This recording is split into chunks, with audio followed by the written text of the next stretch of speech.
ප්‍රේමා වයස අවුරුදු 15 ශ්‍රී Lanka youth league cricket තරගමාලාවේ Colombo විශ්වවිද්‍යාලීය ක්‍රීඩා පිටියේ පැවැත්වෙනා වූ කොළඹ සවුත් කණ්ඩායම සහ කොළඹ නෝර්ත් කණ්ඩායම අතර තරගයේ පළමුවෙනි පන්දුවට පහර දෙන කොළඹ සවුත් කණ්ඩායම මේ වන විට පන්දු ඕවර 27ක් අවසානයේදී ලකුණු 67ක් ලබා තිබෙන්නේ කඩලු 7ක් දැවි.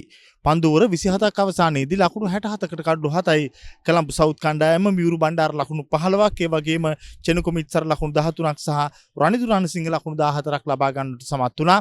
ඒ වගේම පන්දු වැයීමේදී තිසංග පෙරේරා කඩලු 2ක් දවා ගනිද්දී දිහෙන් ජයතිලක තවත් කඩලු 2ක් දවා ගන්නට සමත් වුණා. මේ වන විට තරගයේ යවෙනා 28 වන පන්දු ඕවරේ තුරයි අප සිටින්නේ. 28 වන පන්දු ඕවරේ පන්දු 2ක් යව අවසන් වෙද්දී තවමත් ලකුණු 67කට කඩලු 7යි කොළඹ සවුත් කණ්ඩායම විශේෂයෙන්ම අද දවසේදී කාසිය වාසිය දිනා ඔවුන් පළමු පන්දුවට පහර දෙන්නට තීරණය කළේ. ඒ අතරතුර තවත් තරගයක් කොළඹ වෙළඳසේවා ක්‍රිකට් ක්‍රීඩා පිටියේදී පැවැත්වෙනවා.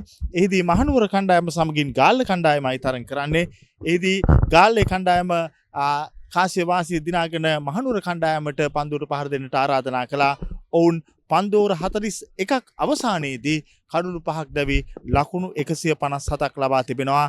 රනිදු නාරායන ඔපමට්ටම් වුණු අර්ධ ශතකයක් වාර්තා කරන්නට සමත් වුණා. ඒ කාර්යයක් රැකගනිමින් ඒ වගේම ලකුණු වේගය ඉතාමත් හොඳින් රඳවා ගනිමින් තමයි ඔහු ඒ ලකුණු 53 ලබා ගන්නට සමත් වුණේ.